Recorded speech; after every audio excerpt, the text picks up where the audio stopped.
오늘은 고난에 대해서 좀 잠시 얘기해 볼까 합니다. 신앙생활 하면서 제일 힘든 것, 가장 어려운 문제가 뭐냐면 고난의 문제입니다. 예수 믿는데 왜 고난을 당할까?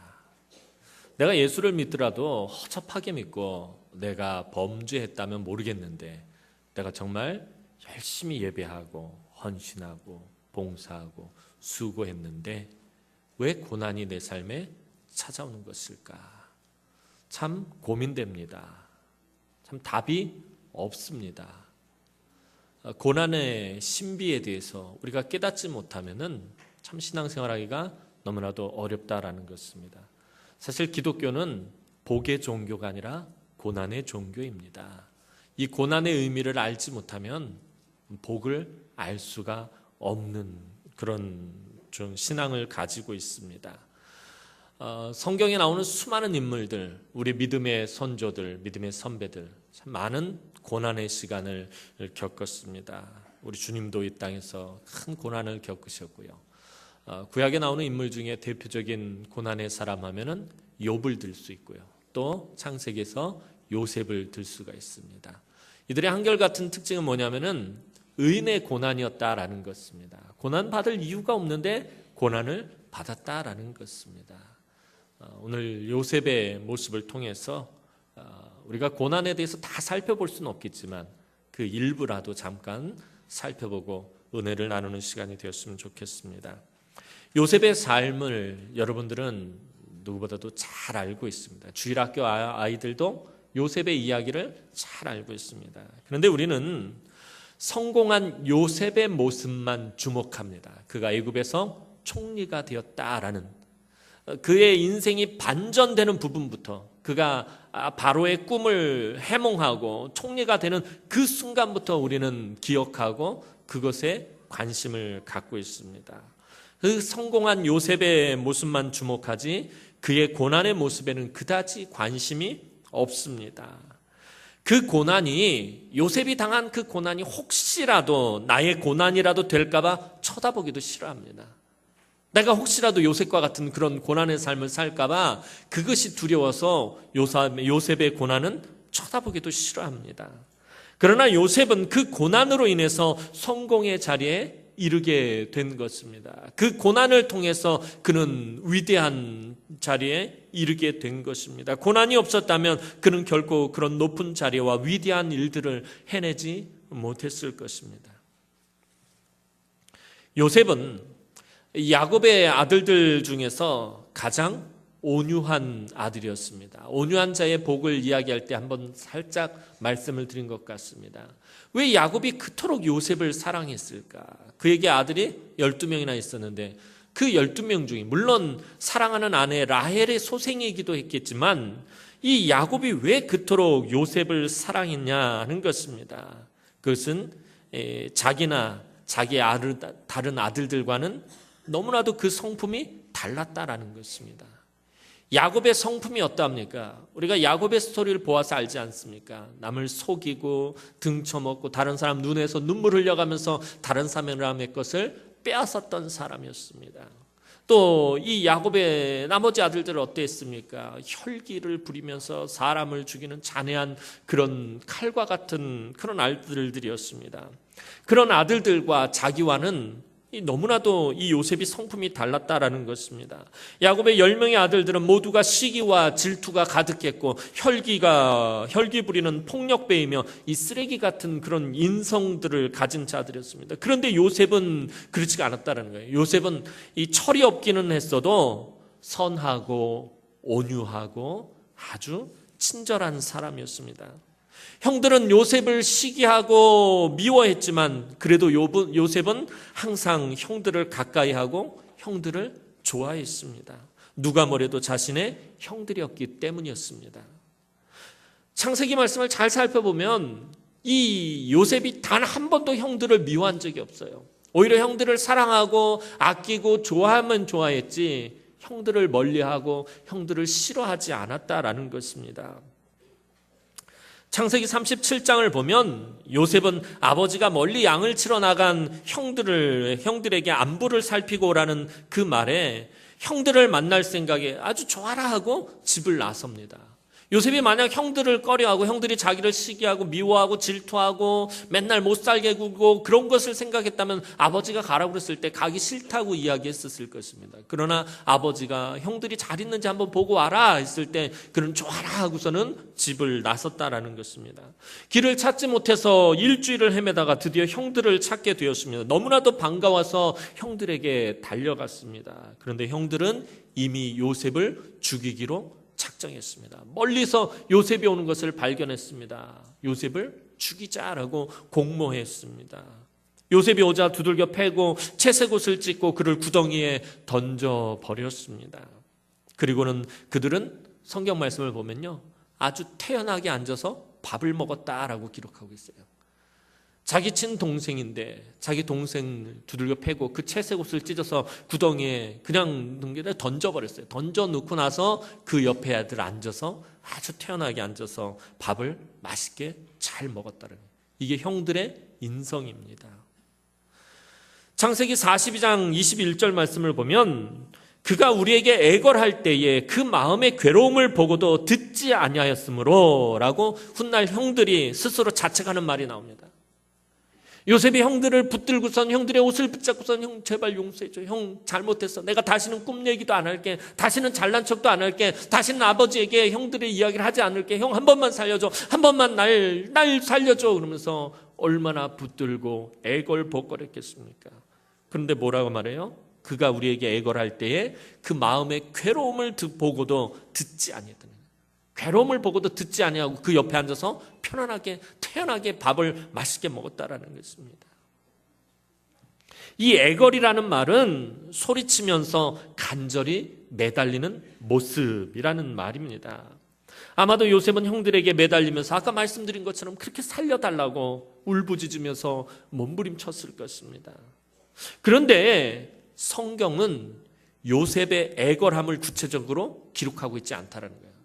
그 시점에서 형들은 그 때를 기억하면서 그가 우리에게 애걸할 때 그 괴로움을 보고도 우리가 듣지 않았다, 외면했다라고 말을 하는데, 그가 잡히는 이 본문을 보면은 성경은 요셉이 애걸했다는 말을 기록하고 있지 않다는 거예요. 오히려 형들을 통해서만 간접적으로 이야기할 뿐 이 요셉이 형들을 붙들고 애걸했다라는 말을 기록하지 않고 있다라는 것입니다.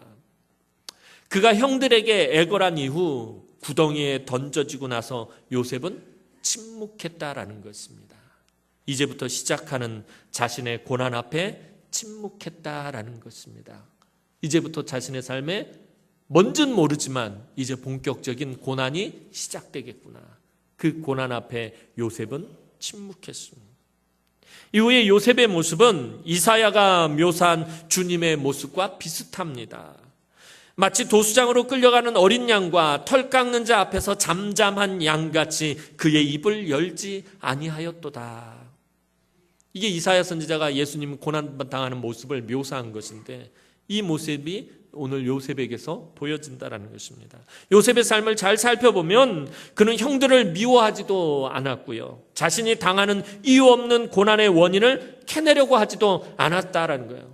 내가 고난당할 이유가 없는데 내가 왜 고난을 당해, 도대체 내가 왜 고난을 당해야 하는지 그 고난의 이유를, 원인을 막 캐내려고 하지 않았다라는 것입니다. 또 고난의 원인을 누군가에게서 찾으려 하지 않았습니다. 내가 지금 고난 당하는 것은 우리 아버지 때문이야. 아버지가 나를 형들에게 보냈어. 우리 형들 때문이야. 이렇게 고난 당하는 원인을 다른 사람에게서 찾으려 하지 않았습니다. 우리도 살아가면서 고난을 당합니다. 저와 여러분들 이 땅을 살아가면서 어떤 사람은 매일같이 고난을 당하는 사람들이 있을 테고요. 하여튼 끊임없이 저와 여러분들은 고난을 받고 살아갑니다. 우리가 봤을 때 저 사람 무슨 고난을 받겠어 라고 생각하는 그 사람도 사실은 실제 삶에서 늘 고난 가운데 살고 있다는 것입니다. 우리 모두는 고난을 당하면서 살아갑니다. 그런데 그것이 내 잘못이나 내 죄가 아닙니다.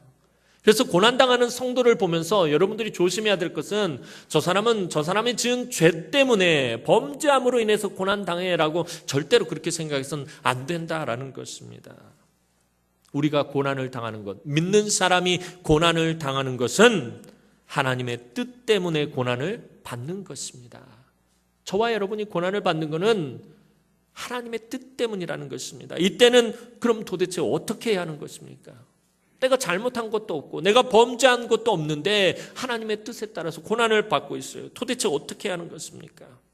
오늘 요셉은 소리 없는 눈물을 흘리며 또 소리 없는 통곡을 통해서 오직 살아계신 하나님만 바라보며 하나님만 붙잡았습니다. 내가 겪는 고난은 형들 때문이라고 원망하며 분노하고 증오하면서 자신의 인생을 더럽히지 않았습니다. 털 깎는 자 앞에서 잠잠한 양같이 그 입을 열지 아니했던 주님처럼 요셉도 침묵하며 애굽으로 끌려가게 되었습니다. 애굽으로 노예가 되어서 끌려온 요셉의 삶은 그럼 어떠했습니까? 애굽의 친위대장 보디발의 집으로 팔려간 후에 그의 삶은 성공이었습니다. 창세기 39장 2절 말씀 보면 여호와께서 요셉과 함께 하심으로 그가 형통한 자가 되어 그의 주인 애굽 사람의 집에 있으니 라고 말하고 있습니다. 여기서 이 형통이란 말은 성공이란 뜻입니다. 영어 성경에서는 한결같이 이것을 success라고 그렇게 말하고 있습니다. 성공이라는 거예요. 요셉이 보디발의 집에 가서 성공했다라고 성경 그렇게 말하고 있습니다. 오늘 본문 마지막에도 여호와께서 그를 범사에 형통케 하셨더라, 그를 성공하게 하셨더라라고 말씀하고 있습니다. 그런데 문제는 정말 요셉의 삶이 형통이란 말을 쓸 수 있을 정도로 성공한 삶이었느냐라는 것입니다. 지금 요셉의 그 모습이, 요셉의 삶의 처지와 형편과 상황이 정말 성공했다라는 이 말을 쓸 수 있느냐라는 것입니다. 39장 1절 말씀을 보면요, 요셉이 이끌려 애굽에 내려가매 바로의 신하 친위대장 애굽 사람 보디발이 그를 그리로 데려간 이스마엘 사람의 손에서 요셉을 산이라. 이 시점에서는 보디발이 와서 요셉을 노예시장에서 사가는 이 시점에서는 분명 요셉의 삶은 실패한 삶입니다. 완전히 인생을 망친 사람입니다. 형들에게 철저하게 버림을 받고 이스마엘 상인에게 물건처럼 팔렸고 다시 보디발에게 팔려버렸습니다. 그 사이에 아마도 애굽의 노예시장에서 몇 번이고 이 사람 저 사람에게 사람 취급도 못 받고 팔려 다녔을 것입니다. 이것이 요셉의 모습입니다. 그런데 성경은 그런 요셉의 처지를 보면서 감히 망했다라고 말하지 말라는 것입니다. 지금 짐짝처럼 물건처럼 팔려가는 이 요셉의 삶을 바라보면서 성경은 감히 요셉의 삶이 망했다, 실패했다라고 말하지 말라는 것입니다. 요셉의 생이 지금이 결론이 아니기 때문입니다. 실패처럼 보이고 비참하게 보이는, 우리 눈에 보이는 것만 보면서 요셉을 실패했다라고 말하지 말라는 것입니다. 우리는 흔히 성공과 실패를 어떤 한 가지 사건이나 잠시 일어나는 과정 속에서 판단할 때가 참 많습니다. 어떤 한 모습만 보면서, 한 부분만 보면서 이건 성공한 거야, 이건 실패한 거야. 어떤 사람의 한 부분만 보고 한 사건의 과정과 그 결과만 보면서 이 사람은 실패한 인생이야, 이 사람은 성공한 사람이야 라고 이렇게 판단할 때가 참 많습니다. 무슨 얘기입니까? 자녀들이 좋은 대학에 붙으면 우리는 성공했다라고 말합니다. 집사님 자식 그렇게 키우더니 좋은 대학에 붙었네, 집사님 성공했어, 이렇게 말합니다. 좋은 대학에 붙었는데 실패했다라고 말하는 분들 없어요. 성공했다라고 말합니다. 근데 반대로 떨어지면 실패했다라고 생각을 합니다. 좋은 직장에 취업해서 돈을 잘 벌면 성공한 사람, 그렇지 않으면 실패한 사람이라고 말합니다. 그러나 아닙니다. 이것은 잘못 판단하고 잘못 말하고 있는 것입니다. 그것은 어떤 것입니까? 어떤 사람의 자녀가 좋은 대학에 들어갔어요. 그냥 그것은 그저 대학에 합격한 것이나 합격하지 못한 것입니다. 좋은 직장에 들어간 것이나 그렇지 않은 것일 뿐입니다. 그것이 인생 자체에 대한 결론적인 성공이라고 말할 수 없습니다. 우리 부모님들이 꿈에도 바라는 대학이 있습니다. 어디입니까? 서울대학이죠. 서울대학에 들어간 사람들 중에 절반가량이 요즘 취업을 하지 못하고 있다고 합니다. 서울대학을 나와도 취업을 못해요. 50%가 취업을 못합니다. 그렇다면 도대체 무엇이 성공한 것입니까? 아까 앞서서 말한 그 기준으로 본다면 이게 성공한 것입니까? 분명히 서울대학에 들어갔을 때는 성공했다라고 말했을 것입니다. 근데 서울대학을 졸업하고 나서 취업을 못하고 집에서 백수로 있습니다. 여전히 성공했다라고 말할 수 있느냐는 것입니다. 그러므로 인생을 살아가면서 어떤 일시적인 어려움이나 실패의 경험을 할 때 그것을 가지고 인생을 실패라고 결론 지으면 안 됩니다. 우리가 잊지 말아야 할 것은 하나님께서는 큰 계획을 가지고 우리를 부르셨고 우리에게 때때로 어려움을 주신다라는 것입니다. 그 어려움을 통해서 하나님은 계획을 이루어 가십니다. 아무리 요셉이라고 하더라도 하나님의 꿈을 본 다음에 바로 애굽의 총리가 되었다면, 그가 하늘의 별들, 해와 달과 별들이 자기에게 절을 하고 형들의 곡식단이 자기에게 절을 하는 그 꿈을 본 다음에 바로 애굽의 총리가 되었다면 그의 인생은 도리어 망했을 것입니다. 요셉은 실패와 고난이 있은 뒤에 성공을 맛보았기 때문에 그 인생이 영광스러운 인생이 된 것입니다. 여러분이 혹시라도 실패의 경험이 있고 지금 시험의 현장에 서 있거나 고난의 한복판에 있다면 그것을 실패라고 말하지 마시기 바랍니다. 여러분들의 자녀들이 좋은 대학에 붙지 못하고 또 좋은 직장에 취업하지 못하고 아직 결혼하지 못했다고 해서 그것을 보면서 실패했다라고 감히 말하지 마시라는 것입니다. 하나님 앞에서 너무나도 쉽게 실패했다, 망했다라는 말을 하지 말라는 것입니다. 내가 사업에 망했어도, 내가 좋은 직장에 들어가지 못했어도, 내가 물질이 많지 않아도, 내가 병에 걸렸다 할지라도 하나님 앞에서 내가 망했다라고 결코 쉽게 말하지 말라는 것입니다. 그것은 고난은 하나님의 계획을 향해 가는 통로일 뿐입니다. 요셉이 보디발의 집에 들어가자 하나님은 요셉을 성공하게 하셨습니다. 3절 말씀 보면 그의 주인이 여호와께서 그와 함께 하심을 보며 또 여호와께서 그의 범사에 형통하게 하심을 보았더라라고 기록하고 있습니다. 성경은 또다시 요셉이 형통했다라고 말하고 있습니다. 그런데 오늘 본문은 그것을 그 주인이 보았다라는 것을 강조하고 있어요. 하나님이 요셉을 형통하게 하시는 것을 그 주인이 보았다라고 강조해서 특별히 말하고 있다는 것입니다. 그렇다면 어떻게 하나님을 알지도 못하고 하나님을 믿지도 않는 보디발이 하나님을 보게 된 것입니까? 그것을 보았다라고 오늘 성경 분명히 말해요. 하나님이 요셉을 형통케 하시는 것을 보디발이 보았다라는 거예요. 하나님을 알지도 못하고 하나님을 믿지도 않는 보디발이 어떻게 하나님을 보게 된 것입니까? 오늘 본문에 그의 범사에라는 말을 주목해야 합니다. 그의 범사에 형통케 하셨다.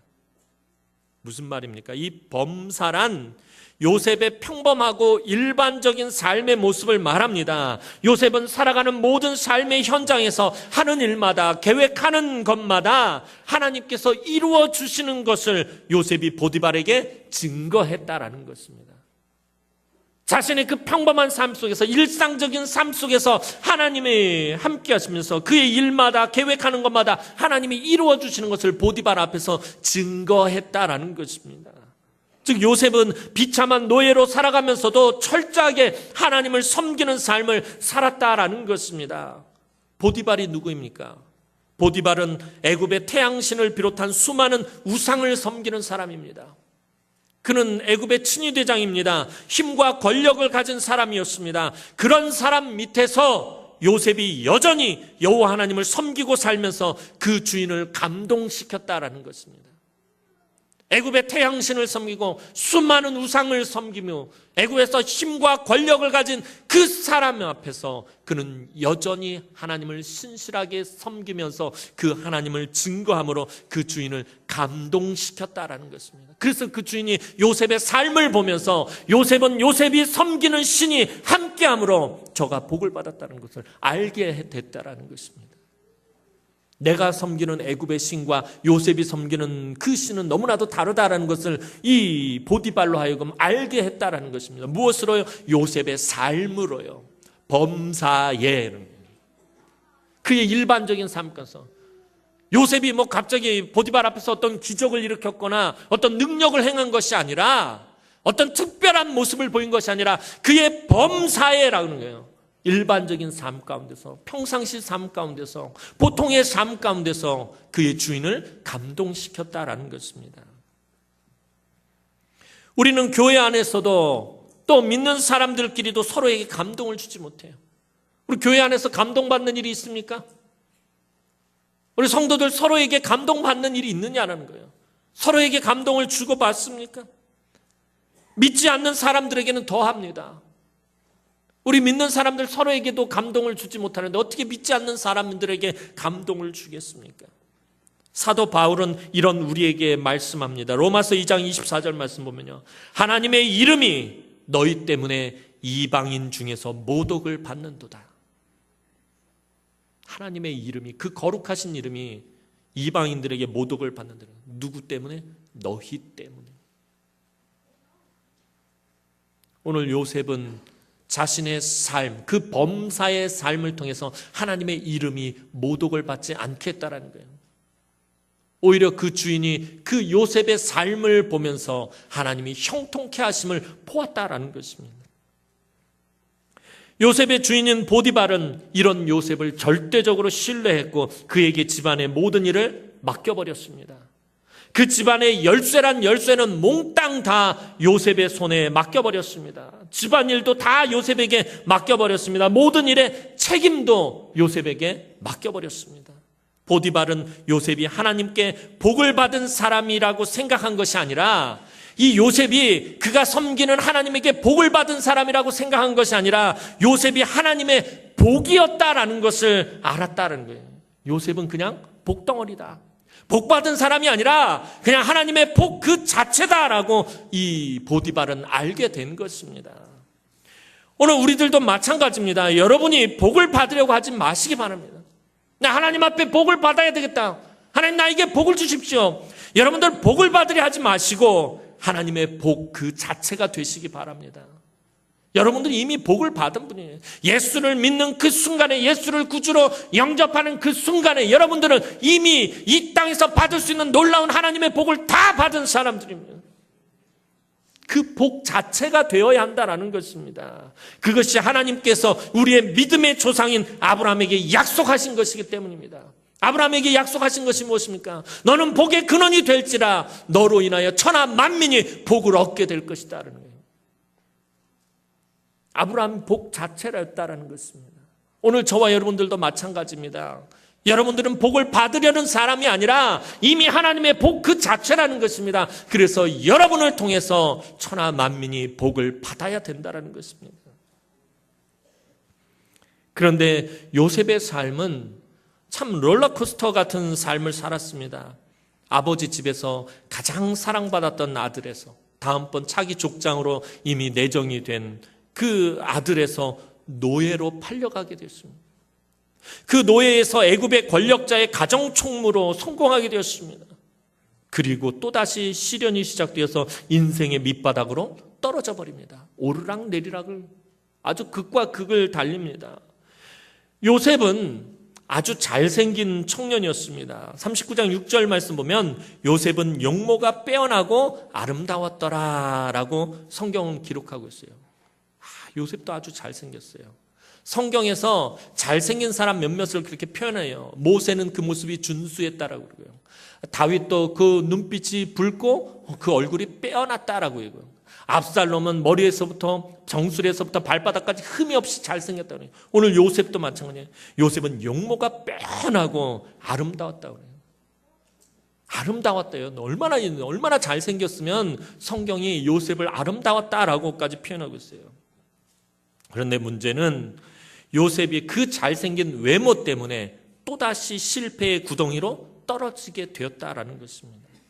차라리 요셉이 못생겼다면, 차라리 이 왁구가 정말 엉망이었다면, 이 얼굴이 6시 내 고향이었다면 이 보디발의 아내가 눈길조차 주지 않았을 거예요.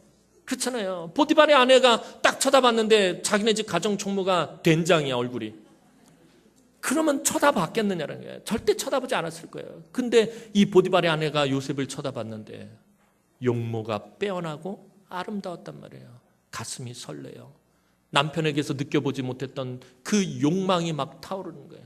요셉이 너무나도 잘생겼기 때문에, 그 외모 때문에 이 요셉은 또다시 실패하게 됩니다. 차라리 못생겼다면 보디바라의 아내의 눈에 띄지도 않았을 것이며 유혹을 받지도 않았을 것입니다.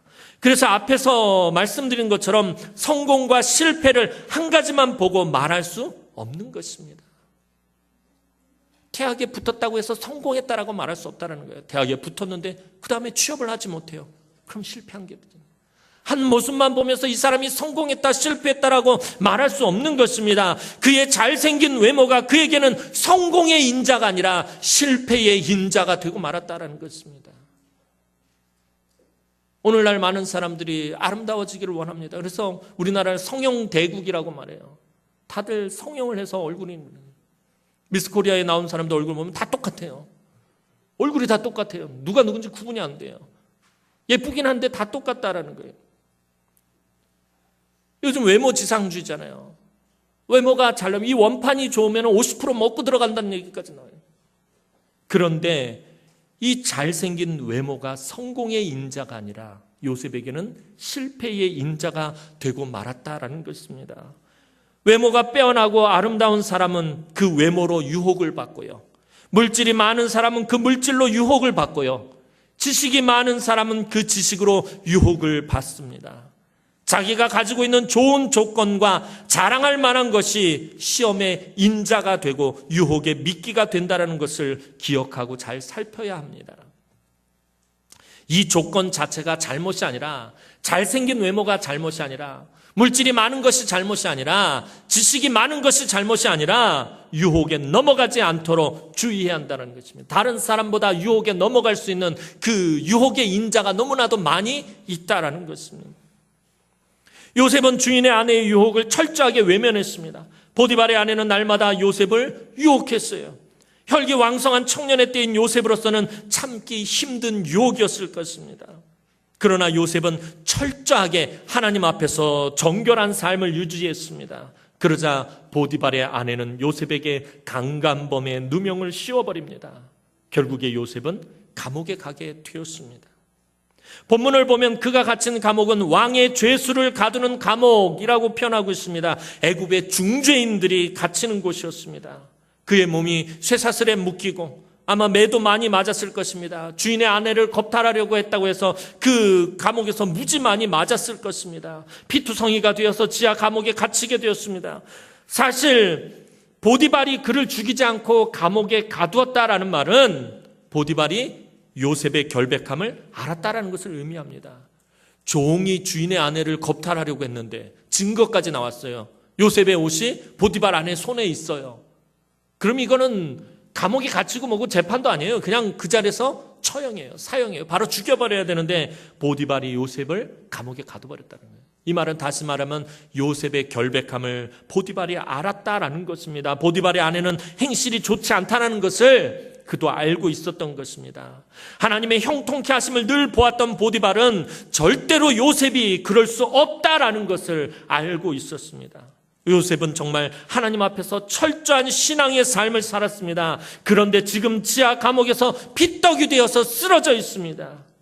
이것이 요셉에게 주어진 보상이었습니다. 이게 요셉의 삶에 주어진 보상이었다는 거예요. 하나님의 사람으로 의롭고 경건한 삶을 살겠다고 선택하고 몸부림치고 발버둥치며 산 사람의 보상이 겨우 이런 것이었습니다. 요셉은 너무나도 억울했고 너무나도 원통했을 것입니다. 단 한 번도 마음 먹어보지도 않았던 일을 했다고 누명을 쓰게 되었습니다. 얼마나 원통했겠습니까? 여러분이 요셉이라면 그 심정이 어떠했겠습니까? 미치고 환장할 노릇입니다. 보디발이 요셉이 하지 않았다는 것을 분명히 알고 있는데도 감옥에 넣어버렸습니다. 하나님 앞에서 정결하고 신실한 삶을 살았다는 것을 하나님도 알고 계시는데 이번에도 역시 그의 편이 되어서 도와주시지 않았습니다. 고난의 구덩이에 처음 던져졌을 때도 하나님 도와주시지 않았습니다. 이번에도 그가 하나님 앞에서 얼마나 신실하게 살려고 거룩하게 살려고 몸부림쳤는지 하나님 분명히 알고 계시는데도 그의 편이 되어주지 않으셨습니다. 이건 정말 너무나도 원통한 일입니다. 너무나도 원통한 일입니다. 하나님이 요셉에게 주신 보상은 원통이었습니다. 그런데도 성경은 이런 요셉을 향해서, 이 원통한 요셉을 향해서 무엇라고 말하고 있습니까? 여호와께서 그를 범사에 형통하게 하셨더라. 이게 어떻게 형통입니까? 이게 말이나 됩니까? 이게 원통이지 이게 어떻게 형통입니까? 만약에 이것이 형통이라면 국어사전의 의미를 바꾸어야 합니다. 국어사전에서 형통은 모든 것이 뜻대로 잘 되어감이란 뜻입니다. 이게 무슨 형통입니까? 이건 형통이 아닙니다. 원통입니다. 그럼 이건 무엇을 의미하는 것입니까? 하나님이 말씀하시는 형통과 세상이 말하는 형통이 다르다라는 것입니다. 하나님이 말씀하시는 그 형통과 사람들이 생각하는 그 형통이 전혀 다르다라는 것입니다. 우리는 예수를 믿으면 만사형통하고 복을 받는다는 말을 자주 들었습니다. 혹은 그 말을 우리가 전도할 때 쓰기도 합니다. 예수 믿으세요. 예수 믿으면 만사형통하고 복을 받습니다. 그런데 오늘 우리의 삶을 보면 정말 그러하냐라는 것입니다. 여러분 정말 예수 믿으면 만사형통하고 복을 받습니까? 여러분 정말 그렇습니까? 아닙니다. 절대로 그렇지가 않다라는 것입니다. 예수 믿기 전보다 더 힘들고 더 어렵고 더 마음 상하는 일이 많습니다. 원통한 일들이 더 많다라는 것입니다. 예수 믿기 전보다 예수 믿고 나서 원통한 일들이 더 많다라는 것입니다. 그런데도 하나님은 요셉에게 했던 말씀을 오늘 저와 여러분들에게 하십니다. 하나님께서 형통하게 하셨더라. 요셉은 자기가 보디발의 아내의 유혹을 계속 거절하면 어떤 일이 발생할지 잘 알고 있었습니다. 모든 일을 예상하고도 보디발의 아내의 유혹을 거절했어요. 내가 이 주인의 아내의 이 유혹을 거절하면 어떤 일이 생길지 요셉이 몰랐느냐는 걸 알고 있었어요. 자기가 어떤 불이익을 당하고 어떤 고난을 당할지 알고 있었습니다. 그런데 왜 그런 것입니까? 왜 고난당할 줄 알면서도 거부한 것입니까? 그 이유는 오직 하나입니다. 그것이 당연한 것이기 때문입니다. 그것이 하나님의 사람으로서 당연한 것이기 때문입니다. 하나님께 어떤 보상을 기대해서가 아닙니다. 내가 이 보디발의 아내 유혹을 거절하면 하나님께서 나에게 좋은 것을 주시겠지, 내 앞길을 하나님께서 열어주시겠지, 나에게 복을 주시겠지, 어떤 보상을 기대해서가 아니라 하나님의 사람으로서 당연한 삶이었기 때문이었습니다. 정결하게 살아야 하고 거룩하게 살아야 하고 하나님 앞에서 정직하게 살아야 하는 하나님의 사람으로서 당연한 것이기 때문이었다라는 것입니다. 그로 인해 요셉은 감옥에 갇히게 되었고 언제 죽을지 모르는 인생이 되고 말았습니다. 이런 요셉에게 하나님은 원통함으로 보상하셨습니다. 그런데 본문을 잘 살펴보면 하나님께서 요셉에게 눈에 보이지 않는 또 다른 보상을 하셨습니다. 보디발이 요셉을 무시무시한 감옥에 넣었습니다. 그런데 거기에 누가 계셨습니까? 여호와께서 요셉과 함께 하시고 그에게 인자를 더하사라고 성경은 말하고 있습니다. 요셉이 감옥에 갇힐 때 그곳에는 이미 하나님께서 먼저 와서 기다리고 계셨습니다. 세상이 요셉을 버리고 무자비하게 대했지만 그것이 요셉에게 내려진 보상의 전부는 아니었습니다. 겉으로는 원통해 보이지만 눈에 보이지 않는 보상이 주어졌습니다. 그리고 마지막으로 39장에 기록한 말씀이 여호와께서 그를 범사에 형통하게 하셨더라. 39장 맨 마지막 부분이 뭐예요? 여호와께서 범사에 그를 형통하게 하셨더라입니다. 이 말을 하려고 여호와께서 그를 범사에 형통하게 하셨더라, 이 말을 하려고 창세기 37장에서부터 요셉을 그토록 힘들게 하시고 고난의 구덩이에 던지시면서 그를 힘들게 하신 것이었습니다. 사랑하는 성도 여러분, 하나님이 말씀하시는 형통이란 하나님이 함께 하시는 것입니다. 범사가 무엇입니까? 아까 말씀드렸잖아요. 일반적인 삶이라 그 범사 속에는 무엇이까지 포함되어 있는 거예요? 고난 당하는 것, 어려움 당하는 것, 병에 걸리는 것, 사업에 망하는 것, 삶에 어려워지는 것, 삶의 슬픔을 당하는 모든 것까지 다 포함하는 것입니다. 그 가운데서 여러분들이 이 땅을 살아가면서 어떤 상황, 어떤 형편, 어떤 처지에 놓일지라도 하나님이 함께 하신다는 것이 그것이 형통이라는 것입니다.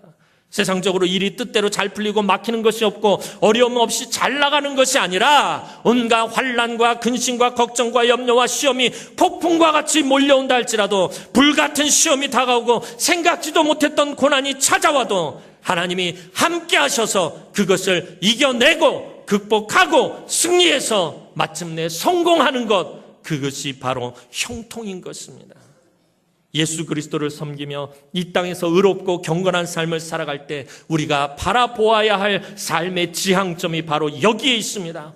열심히 수고하고 정말 애쓰고 그래서 분명히 보상을 받아야 하는데 우리는 그것을 받지 못하고 삽니다. 몸된 재단에서 정말 애쓰며 눈물을 흘려가면서 땀을 흘려가면서 수고하고 그렇게 살았는데 보상을 받지 못하고 삽니다. 오늘 여러분들 가운데 원치 않는 고난 가운데 놓여있는 분도 있을 것입니다. 예상치도 못한 어려움이 찾아온 분도 정말 열심히 신앙생활했는데 정말 믿음으로 살았는데 오히려 원통함이 보상음으로 주어진 분도 있을 것입니다. 믿음 붙들고 살았는데 생각지도 못했던 큰 병에 걸릴 수도 있고 사업이 망할 수도 있고 물질적으로 어려움을 겪을 수 있고 관계성 때문에 상처를 받을 수도 있을 것입니다. 오히려 원통함이 여러분들의 삶의 보상으로 주어질 것입니다. 그러나 하나님의 백성들에게는 그것이 전부가 아니라는 것을 기억하시기 바랍니다. 반드시 눈에 보이지 않는 보상도 있습니다. 그것은 하나님이 함께 하신다라는 것입니다. 이 땅의 믿음의 사람들에게 주신 하나님의 최고의 보상이 무엇입니까? 그것은 바로 예수 그리스도입니다. 예수님이 나시기도 전에 지으신 이름이 바로 임마누엘입니다. 하나님이 우리와 함께 하시다라는 것입니다. 하나님은 우리와 함께 계시기 위해서 예수님을 이 땅에 보내셨습니다. 그리고 그것의 확실한 증거가 바로 우리 주님의 십자가입니다. 하나님이 우리와 함께 하시기 위해 그 생명 바쳐 보상하신 것이 바로 십자가입니다. 그래서 우리가 그 십자가를 바라보고 그 십자가를 붙들고 나아가면 승리하게 되는 것입니다. 이번 주 내내 틈나는 대로 제가 말씀드린 것이 있습니다. 새벽이고 금요철하고 현찰이고 이번 주 내내 제가 가장 많이 인용했던 주님의 말씀은 히브리서 12장 2절 말씀, 믿음의 주여 또 온전하게 하시는 이신 예수 그리스도를 바라보자입니다. 여러분이 고난 가운데서 승리할 수 있는 유일한 길은 오직 예수님뿐입니다. 이제 우리 주 예수 그리스도의 십자가를 믿음으로 붙들고 나아갈 때 하나님이 함께 하시는 형통함으로 여러분들의 삶 가운데서 어떤 고난을 만나다 할지라도 마침내 승리하는 주의 귀한 남흥의 성도들이 되기를 주님의 이름으로 축원합니다. 기도드리겠습니다. 사랑과 은혜가 많으신 아버지 하나님, 은혜와 사랑을 진심으로 감사를 드립니다. 오늘도 사랑하는 주의 귀한 성도들이 하나님 앞에 나와 예배합니다. 하나님 앞에 온전히 섬기며 헌신하고 아버지 안에 몸부림치며 믿음으로 살려고 신실하게 살려고 애쓰지만 삶의 고난이 그치지 않습니다. 아버지, 우리의 앞에 원통함이 아버지 보상으로 주어질 때가 많습니다. 그럼에도 불구하고 우리가 낙심하지 않고 우리가 원망하지 아니할 것은 하나님이 함께 하심으로 하나님이 우리 범사에 형통하게 하심을 하나님 우리가 믿습니다. 사랑하는 주의 귀한 성도들, 하나님이 함께 하셔서 그 원통이 진정한 형통으로 보상되어질 수 있도록 하나님 은혜를 베풀어 주옵소서. 감사를 드렸고 예수님의 이름으로 기도드리옵나이다. 아멘.